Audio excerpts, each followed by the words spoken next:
Welcome back to the Global Falcons podcast. I'm your host, Andrew L.G. Hunter. And I'm your other host, Angela Hunter. And we're here with Leon Ferguson, the Stream Business Advisory and Ambassador for the Lung Association. Yes, thanks for having me. Thank you for coming. We met at a business mingle for Métis Nation, which was amazing, and we knew instantly that you'd be perfect for this.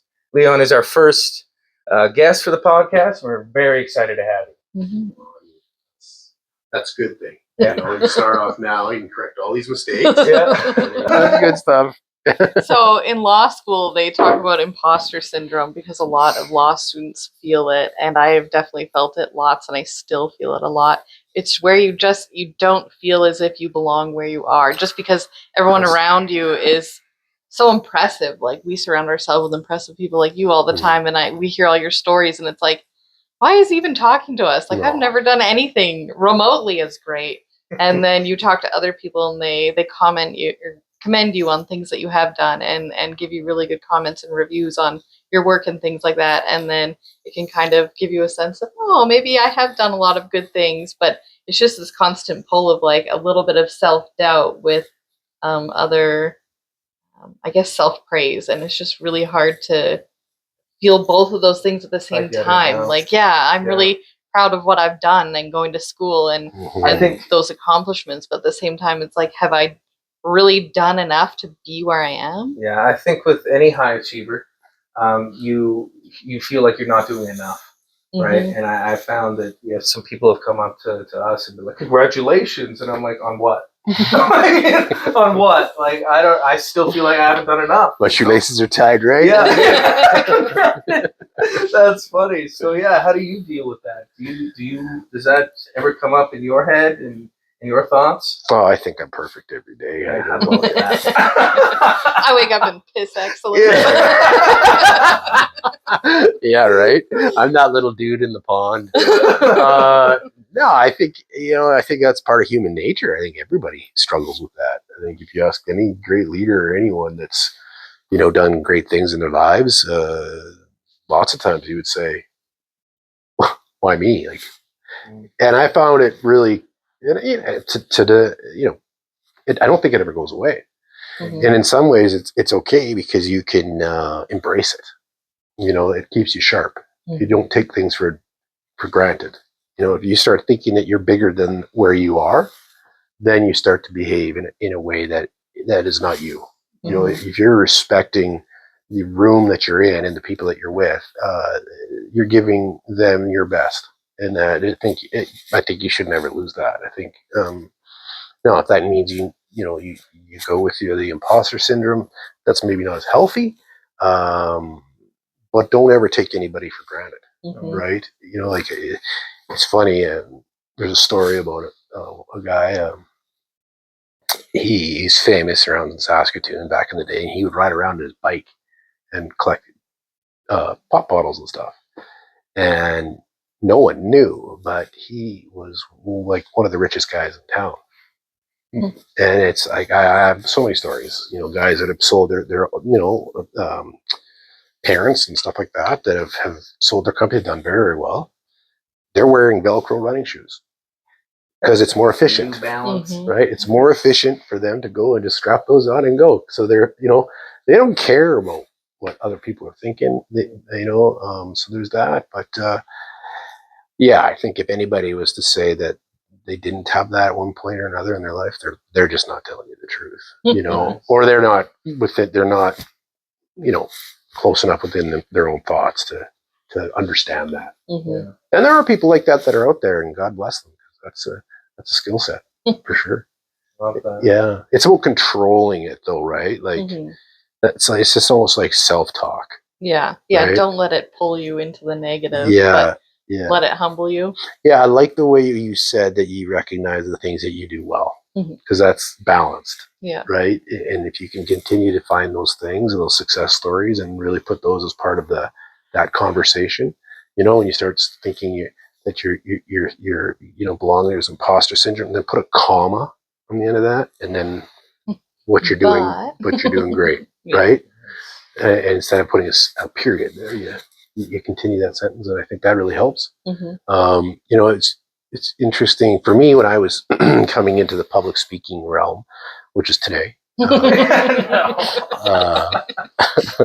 I honestly, it sounds cliche, but I was a mess. Like in the bathroom beforehand, just like, oh, I'm gonna black out. Like, what's happening? What am I doing?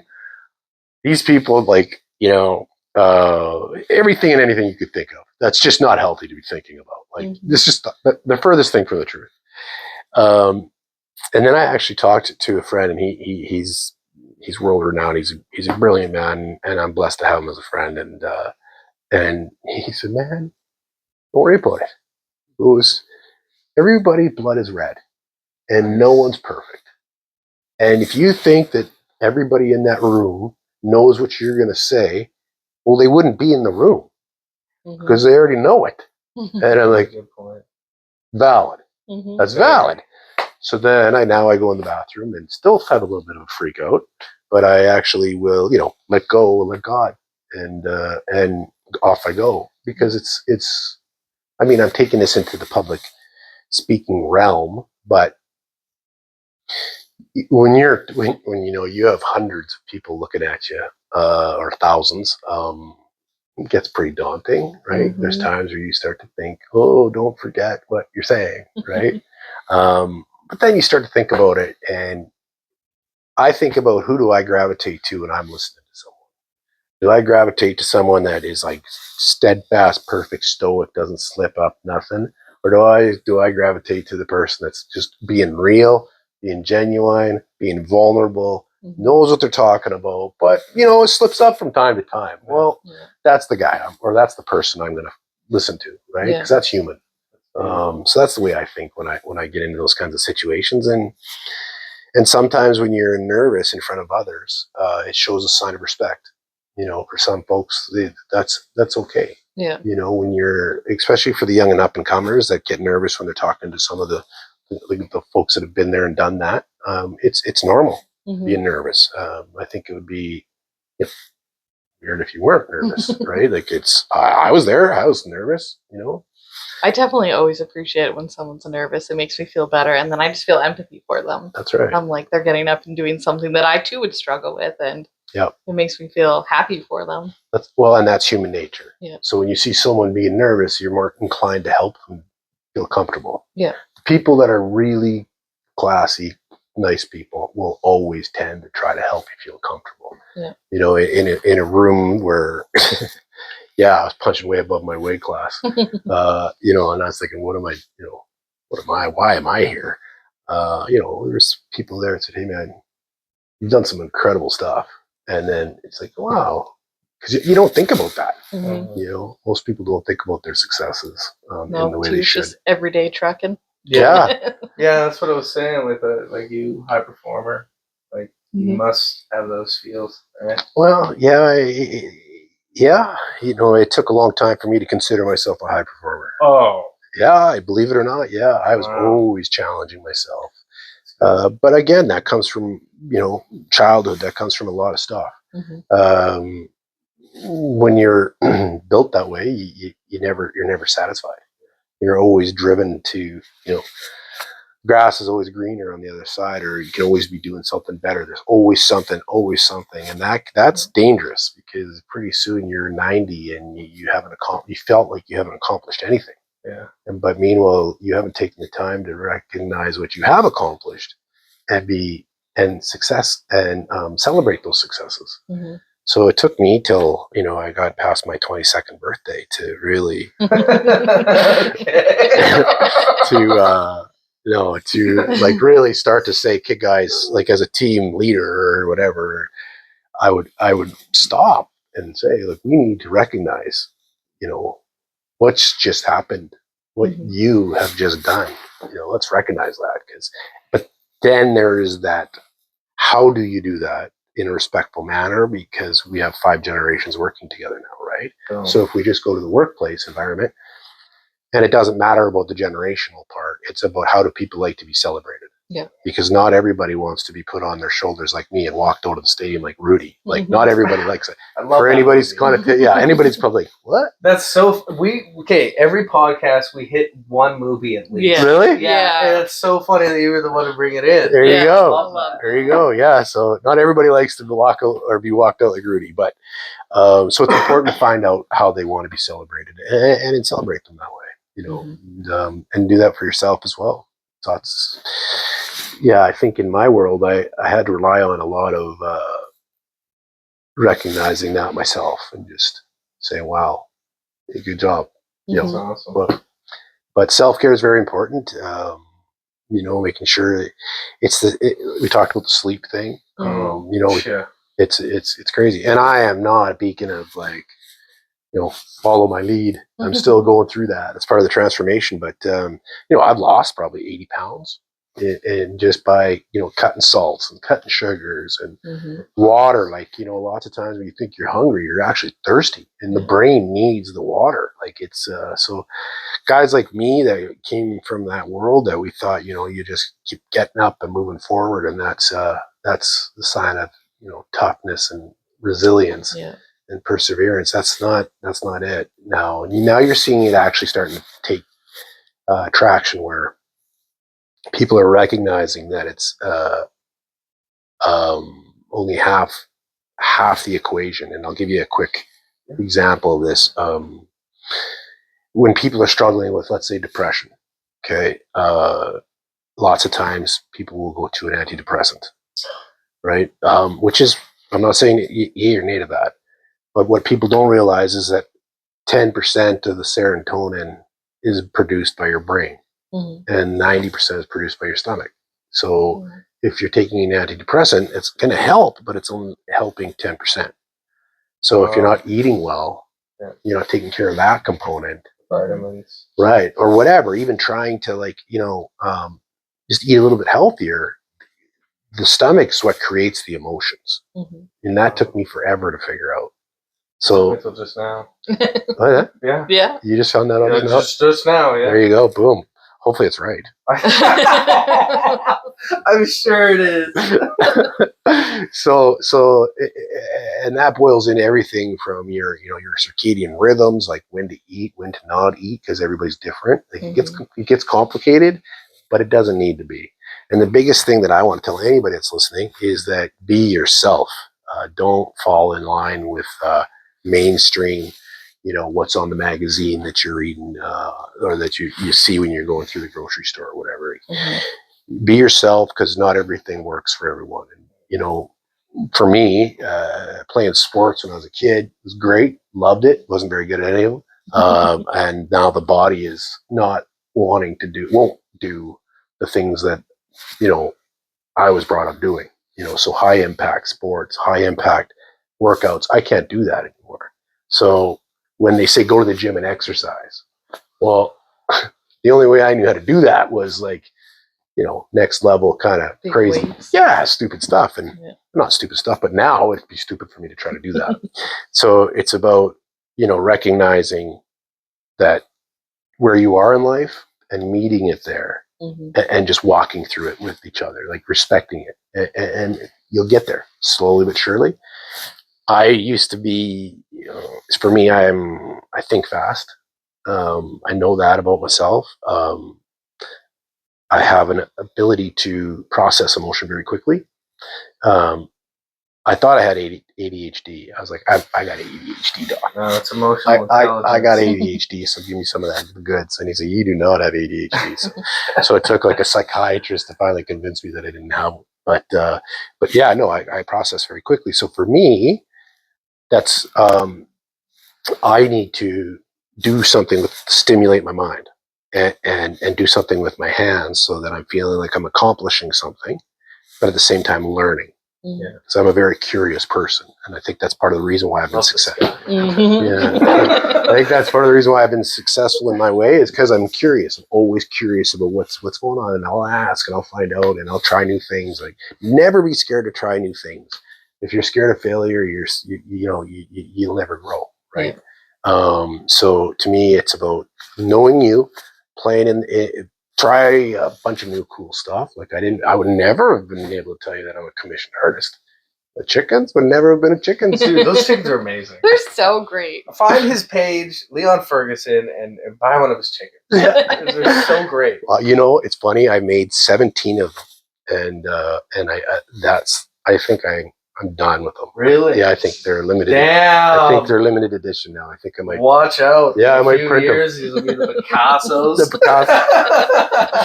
Although I don't know yet. We'll see. I've got some really good friends that really want them, so we'll see. But the point is that yeah, right, yeah. But I mean, I was doing stuff like puzzles. I did a 3,000 piece puzzle that was meter by a meter long. 50 most famous people in the world.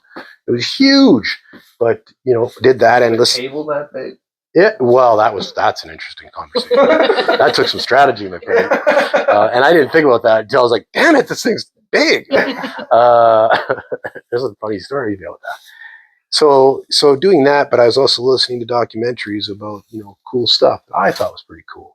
Mm-hmm. And then all of a sudden I started realizing that I was the Cliff Clavin of our group, because I'd be telling people stuff that they'd be like, where did you get that in? Like, how do you know that stuff? Like, it's just, but to me, it could be considered useless information, but to some, it's good info. It's good info. Yeah, you can apply it. And it's interesting how you can do that sometimes. Yeah. Every piece of knowledge that you get, you're going to use at least once in your life. So for that purpose, it's all necessary. That's a good one. Yeah. Yeah, I like that. Thank you. I have not heard that before. No, man, I say that all. He says it a lot. Because she's like, why are you wasting time on something like this? I'm like, it's important because I need to know it right now. So I need to sometime later. Yeah, it's going to come into play. Yeah.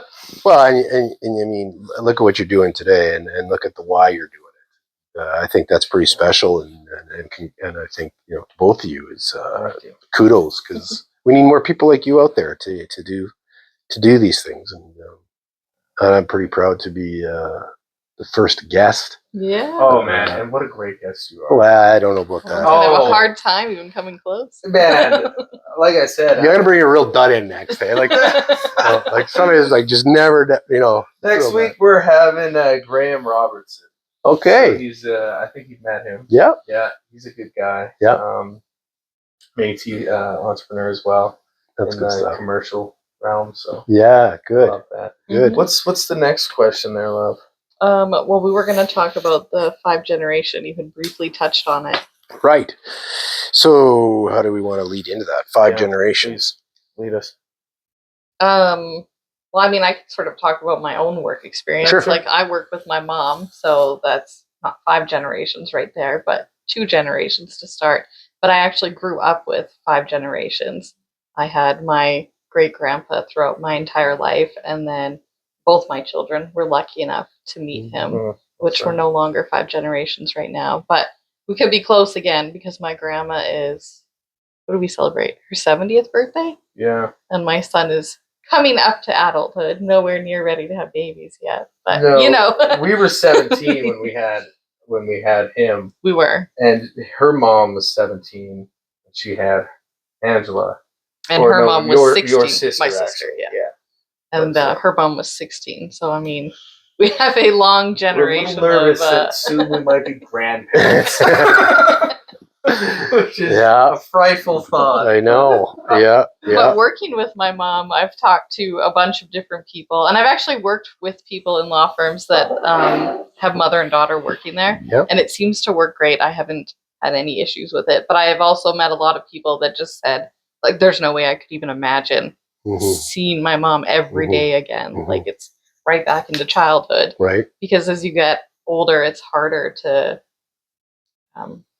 just work those relationships. And, when you're living at home as a kid with your parent, the dynamic is so different because you listen to them more. Like, they're there to guide you. And then when you're an adult, you want to forge your own path, and you have these competing personalities trying to work together. And it's a lot different. The dynamic totally changes. So I think it's difficult for people, but I do think that moving forward, people need to get back to that, where things are generational. Like, you apprentice your child to come into what you're doing and bring them in and have families working together rather than spreading out. And that's something that we've talked about lots, is is keeping the family close together, because it just doesn't happen anymore. Most people don't know their distant cousins and relatives. Like, Right. families are so spread out. Yeah. So what's the question for him?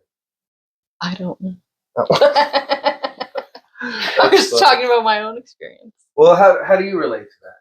Well, yeah. There you go. Does that resonate with you? 5 generations of passing knowledge. Yeah, I think that there's the family perspective for sure. I'm thinking in the workplace aspect, simply because I'm relating it to the businesses and the health support services that we offer. I can speak to that. Yeah. And what we're seeing a lot of is where,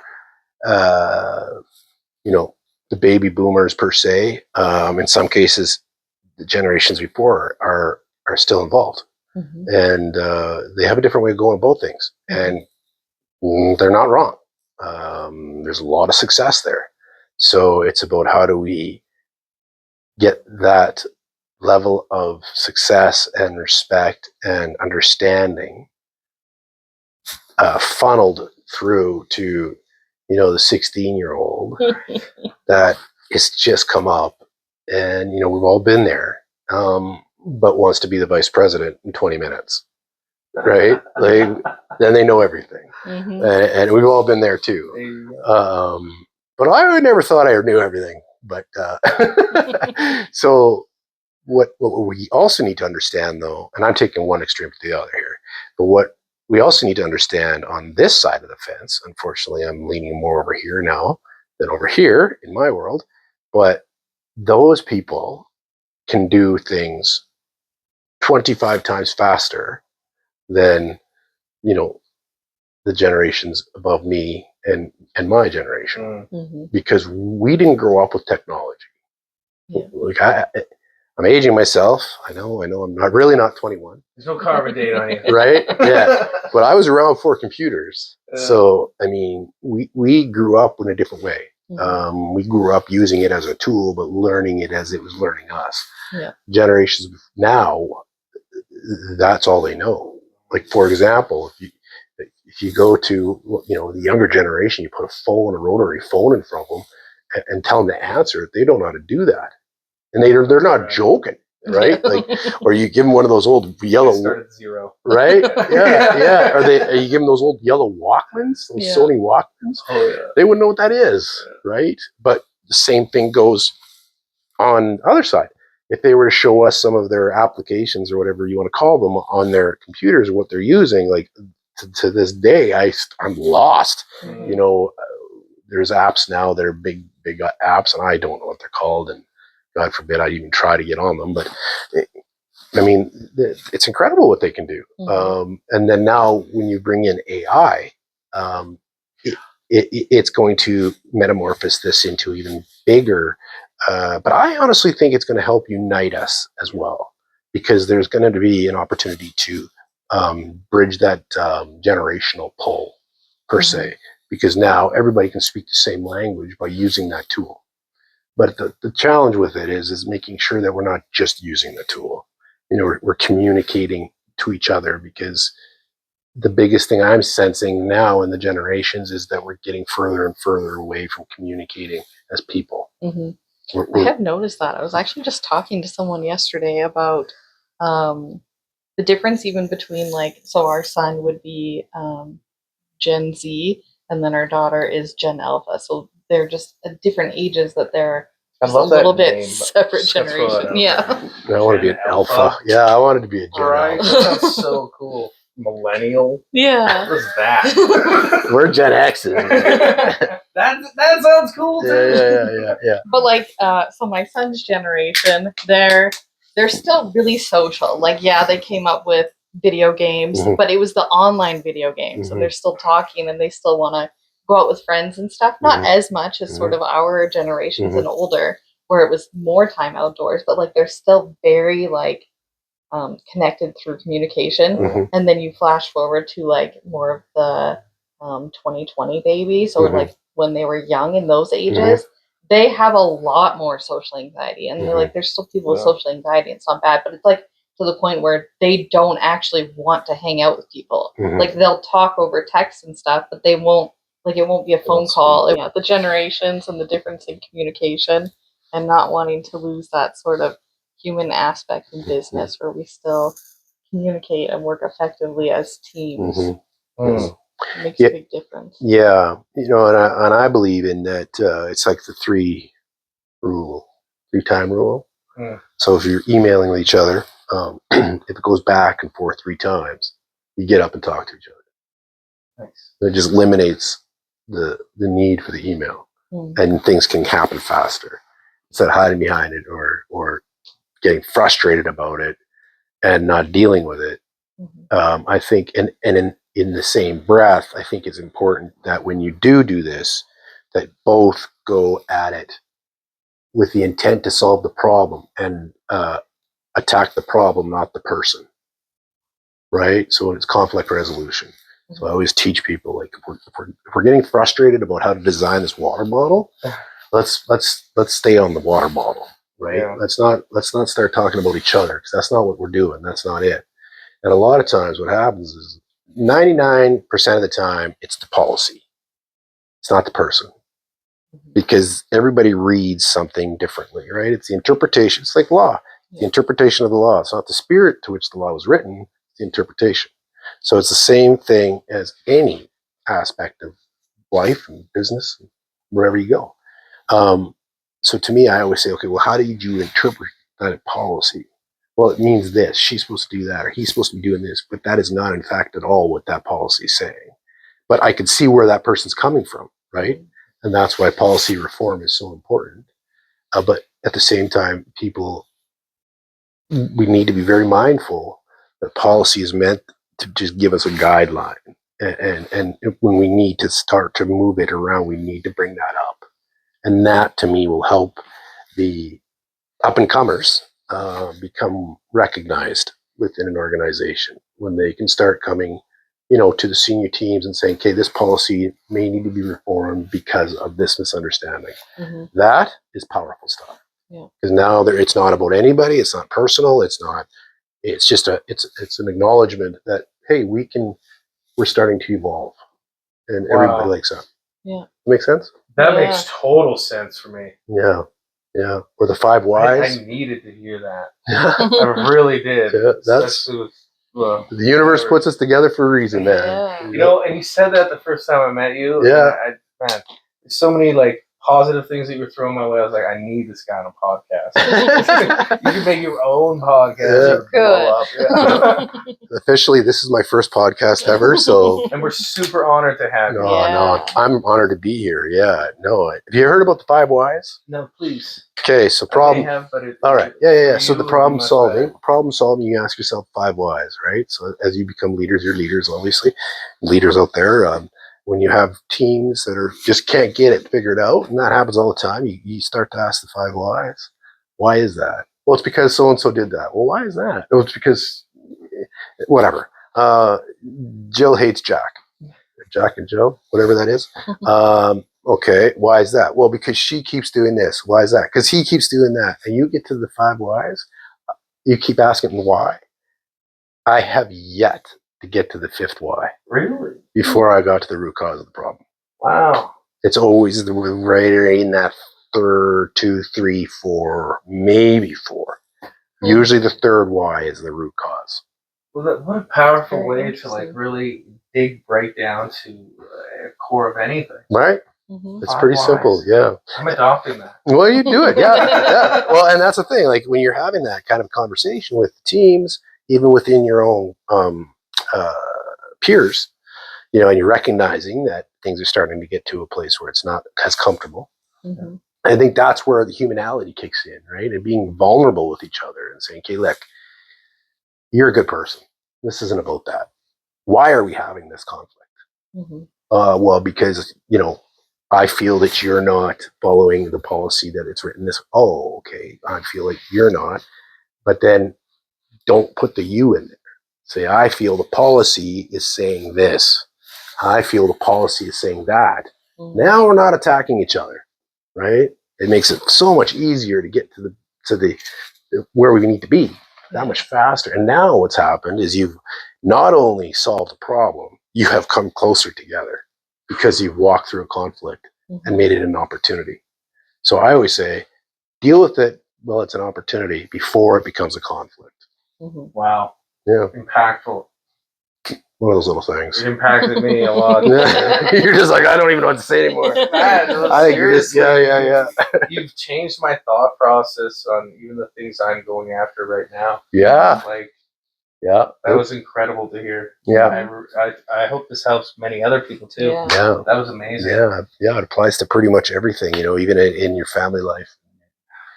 It's just, sometimes you start arguing about something and it's not anything to do with what you're arguing about. Mhm. Yeah. When you have a chance to stop and walk away and you come back, you're like, what was that about? You know what I mean? Yeah, I do. So, I do. it's just, I think that if there's one thing to be taught about or thought about and considered in the relationship of the generations working together is, you can learn a lot of wisdom Mhm. from some of these folks that have been through it. And then you can also learn a lot of efficiencies and effectiveness and different ways of doing things from the other generations. I always say I embrace it. It scares the hell out of me because I don't know what it is. I mean, I got another funny story about Facebook, but that's whatever. I didn't know you. I'm not even going to say it because it makes me sound ridiculous. But I guess there's friends on Facebook that they ask you to be your friend. Yeah. Yeah. Well, when I first started out, I didn't know that was the thing. Yeah. So That helps a lot to even just build your network. something right? about that there. That's the Yeah. whole point of it, I guess. Yeah. Right? Yeah. I didn't know. Yeah, you're not the only one. Right?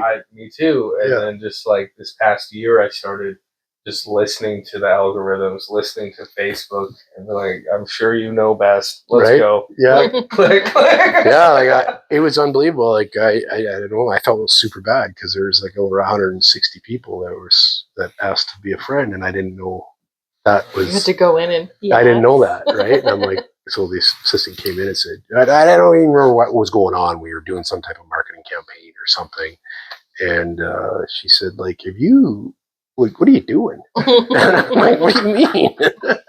What am I doing? You know that no one knows that. I don't even know that. So she showed me that element, and I was like, oh my gosh, like I felt horrible because like how long are these people waiting for me to, right? Like, oh no. So if anybody's out there and look to be a friend and I haven't said yes, that's because I'm not very smart with that stuff. I still don't even know how to tweet, for God's sakes. Okay, X is a tricky one. It's a lot different. Yeah, it's completely different from every other platform, but it is more political, and I agree. I need to learn that a lot more too. Yeah, I have an amazing name on there, but I never go on it. yeah. That's the thing about the generations too, is everybody's on a different platform nowadays, right? And but I really think that we can embrace a lot of great opportunities, in the worlds that I spend time in business side and in the health side. There's a lot of opportunities to use technology in a good way. Mm-hmm. But at the end of the day, I feel that the biggest tool that we need to really work on is that communication and doing it in a way that's harmonious, right? I've said this a few times now, and being human, bringing humanity back into these conversations and heart-centered. Yeah. Now when I lead very vulnerable. Like I don't have 365 best days, right? Like that's like I'm sorry, I don't. Right? Like there's days where it's just not a good day, and I think the team appreciates when you have that kind of environment where you can say, look, I'm not having the best day. Mm-hmm. So maybe today we don't talk about, next year's strategies. I think we just, hit me with light ones today. Yeah. And I'm all about when you're not doing well, it's good to let the person you report to, or however the dynamic is within the organization, to let them know. And that person has the empathy and the what's the word I'm looking for, understanding of what that is like. Mm-hmm. so that they understand the significance of not only the fact of the strength that it took for you to come and say something, but also the negative impact of that person still being at work when they're not really there. Mm-hmm. So it's called presenteeism. There's actually a thing it's called. And it's 7.5 times more costly. So in the business sense, it's 7.5 times more costly than absenteeism. So that's when people don't come to work at all. Wow. So people are trying to come to work, but they're struggling with something at home. Like, who knows what that's about? Like, everyone. So they're coming because they're really work hard. They're hardworking people. Everybody's great people. Everybody, I think, deep down in their core are great people. Some people choose to not expand their horizons or go down there and find that centerpiece and work and build on it. Some people just don't do that. But, for the majority of us, we do. And with that comes that ability to communicate and recognize that if someone's struggling, it's important to help support them. And so for me, I would, say, well, it's time, head home. Like, because whatever you're doing today, you're going to have to redo, right? And go deal with what you got to deal with, and whatever you need help from, we're here. To me, that is a lot more supportive. That you're going to get things solved faster. This is Leon Ferguson, our first and most excellent guest. We're definitely having him on again. Yeah. I'm Andrew L.G. Hunter. And I'm Angela Hunter. And Leon. Thank you very much for both of you, Andrew and Angela. This is fantastic. All the best to you. I'm glad I'm the first one. But you can't show anybody else. Other people coming in, they got to come out with that no precedence. But what I want to say to the crowd is, when you're thinking about doing something and you think it's impossible, I want you to think about it as the word itself says, "I'm possible," and that's from Eleanor Roosevelt, I believe. And then at the end of the day, be kind. Be kind to each other and be kind to yourself, and the world will be a better place. I love that. Thanks. Yeah. Thanks, Leon. Thank you. Appreciate it. Yeah. Thanks a lot. That was great. This has been the Global Falcons Podcast. Thanks for tuning in.